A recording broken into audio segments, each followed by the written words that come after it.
नमस्कार मेरे प्यारे दोस्तों।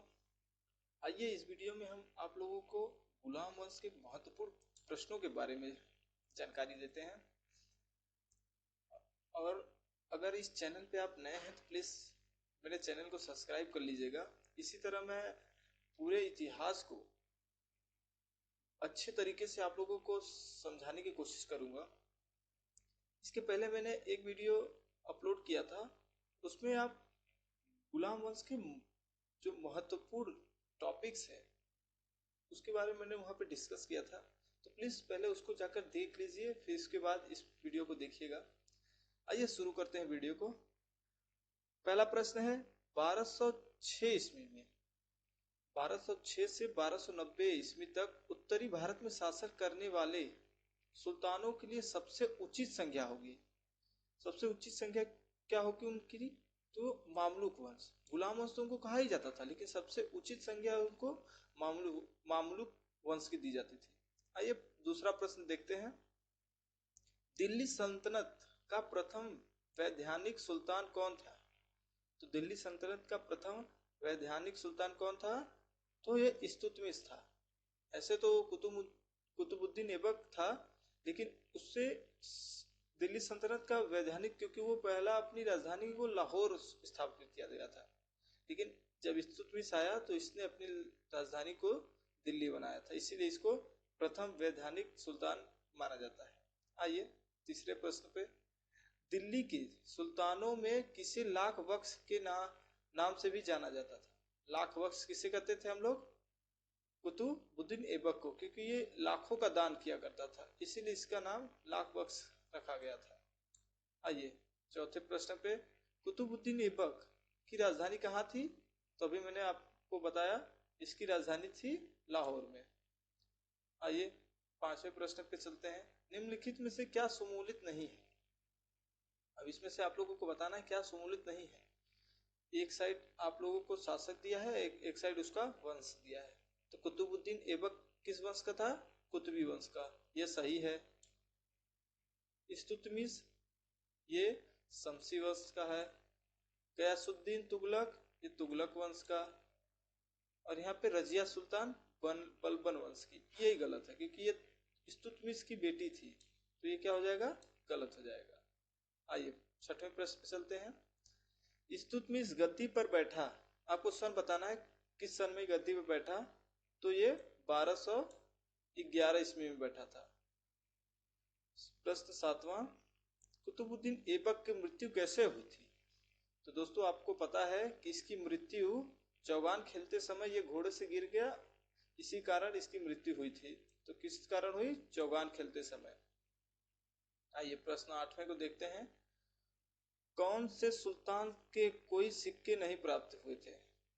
कौन ऐसा सुल्तान था जिसने उसके शासनकाल में कोई सिक्के नहीं प्राप्त हुए? तो यह है कुतुबुद्दीन ऐबक। आइए प्रश्न नौवें पे चलते हैं। इल्तुतमिश गद्दी पर बैठने से पहले कहाँ का सूबेदार था? यह बहुत महत्वपूर्ण क्वेश्चन है। तो कहाँ का था? इसका उत्तर हो जाएगा बदायूं। ठीक। आइए 10वां प्रश्न। दिल्ली सुल्तानों का कार्यक्रम क्या था? जो कालक्रम था, सबसे पहले कौन था? कुतुबुद्दीन ऐबक। फिर उसके बाद कौन आया? इसका बेटा आराम शाह। फिर इसका जो गुलाम था और दामाद, तीसरे नंबर पे इल्तुतमिश। फिर कौन आया? फिरोज शाह, फिर रजिया, फिर बहराम शाह, फिर मसूद शाह, नासिरुद्दीन महमूद, बलबन और क्यूमर्स। ये सबसे आखिरी शासक था। ओके सभी साथियों, आइए आगे चर्चा करते हैं। प्रश्न 11वां। रजिया सुल्तान ने कितने वर्षों तक शासक किया था? तो ये कितने वर्षों तक शासक किया था इसने? ये 4 वर्षों तक शासक किसने किया था। प्रश्न 12वां। इल्तुतमिश की मृत्यु तथा गयासुद्दीन बलबन के सिंहासन पर बैठने के पूर्व दिल्ली में कितने शासकों ने शासक किया था? तो कितने, इसके पहले कितने शासक थे? 4 शासकों ने। यहाँ पे देख लीजिए आप, कौन था? 1 2 3 4, ये सब शासक 4 थे। प्रश्न 13वां। मोहम्मद गौरी की मृत्यु के उसके बाद उसके साम्राज्य का वास्तविक दावेदार कौन था? जब मोहम्मद गौरी मरा तो उसके दावेदार कितने थे? तो ताजुद्दीन, यलजौद था, नासिरुद्दीन कुबाचा, कुतुबुद्दीन ऐबक, ये तीनों ही वास्तविक दावेदार थे। ठीक, ये तीन इसके वास्तविक दावेदार थे, लेकिन किसको मिला? कुतुबुद्दीन ऐबक को मिला था।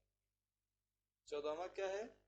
इल्तुतमिश ने किसे अपना उत्तराधिकारी चुना था? तो इल्तुतमिश ने अपने बेटी को, जो कि रजिया सुल्तान थी, ये प्रथम मुस्लिम शासक थी, इसी को इसने अपना उत्तराधिकारी चुना था। आइए प्रश्न 15वें पे देखते हैं। इल्तुतमिश को बगदाद के खलीफा द्वारा खिलअत कब प्राप्त हुआ? खिलअत कब प्राप्त हुआ था? 1229 में। आइए प्यारे दोस्तों, प्रश्न 16वां। बलबन ने कौन कौन सी उपाधियां धारण की थी? बलबन की उपाधियां क्या क्या थी? इसका उत्तर हो जाएगा जिल्ली, इल्लाह या ईश्वर का प्रतिविध की उपाधि इसने धारण की थी। क्या क्या था इसका? जिल्ली, इल्लाह, या इसको ईश्वर का प्रतिबिंब भी कहते थे। आइए प्रश्न 17 में चलते हैं। सिजदा और पायबोस प्रथा का प्रचलन किसने किया था? सिजदा और पायबोस क्या था? ये बलबन ने चालू किया था, और ये इसमें हम जो भी राजा के दरबार में जाता था सुल्तान के, वो अपने सर को राजा के पैरों में गिर के उसके पैरों को चूमता था। यही प्रथा यह थी, सिजदा और पाबोस, ये बलबन ने लागू किया था। प्रश्न 18वां क्या है? चालीसा या चहलगानी का अस्तित्व किसके शासन काल में आया? तो 40 या चहलगानी, जिसको दल चालीसा भी कहते थे हम लोग, जो कि 40 सरदारों का एक संगठन था, इसमें 40 सरदार जो थे, उनको 40 स्थानों पे अलग अलग शासन करने के लिए, व्यवस्था का अच्छी बढ़ाने के लिए इनको लगा दिया गया था। और इसकी शुरुआत किसने की थी? इल्तुतमिश ने की थी। आइए प्रश्न 19वां देखते हैं। पहली बार मंगोलों का आक्रमण किसके शासन काल में हुआ था? तो ये किसके शासन काल में हुआ था? इल्तुतमिश के शासन काल में। गुलाम वंश या मामलुक वंश का संस्थापक कौन था? इसका संस्थापक कौन था? पहला शासक किसने किया था? कुतुबुद्दीन ऐबक ने। तो इसका शासक कौन हो जाएगा? यही स्थापक हो जाएगा। प्रश्न 21वां।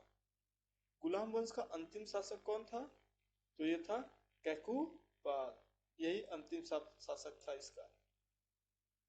प्रश्न 22वां क्या है? रक्त और लौह की नीति अपनाने वाला सुल्तान कौन था?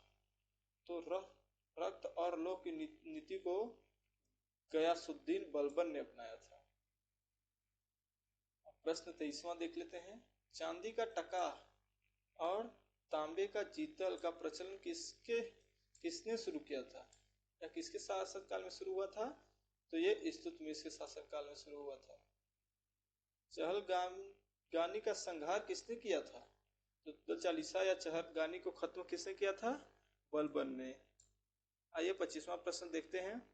आप लोगों को ये वीडियो अगर अच्छा लग रहा हो तो प्लीज इस वीडियो को लाइक और सब्सक्राइब कर दीजिएगा। आइए, दिल्ली सल्तनत में अक्ता प्रणाली का प्रारंभ किसने किया था? तो अक्ता या इक्ता प्रणाली किसने प्रारंभ किया था? इल्तुतमिश। 26वां प्रश्न है।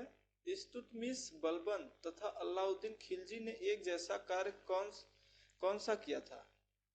जो इल्तुतमिश, बलबन तथा अलाउद्दीन खिलजी तीनों ने एक जैसा काम क्या किया? मंगोलों का सामना। इल्तुतमिश में पहली बार मंगोलों का आक्रमण हुआ, फिर बलबन के समय काल में हुआ, फिर अलाउद्दीन खिलजी के भी समय का कार्यकाल में मंगोलों का आक्रमण हुआ था। तो इन तीनों ने ही मंगोलों का सामना किया था। प्रश्न 27वां क्या है? मिन्हाज उस सिराज किस वंश के शासकों का समकालीन था? ये गुलाम वंश के शासकों का समकालीन था। प्रश्न 28वां। बलबन अपने आप को किसका वंशज मानता था? जो बलबन था किसका वंशज मानता था? अफरासियों का। ये 28 प्रश्नों की सीरीज है हमारी। इसमें से आप लोग कितना कर पाए हैं प्लीज कमेंट जरूर करके बताइएगा। अगर ये वीडियो आप लोगों को अच्छा लगा, इसी तरह आप लोग चाहते हैं कि और आगे वीडियो आते रहे, तो प्लीज मेरे चैनल को सब्सक्राइब कर दीजिएगा। थैंक यू, धन्यवाद। Welcome my all student.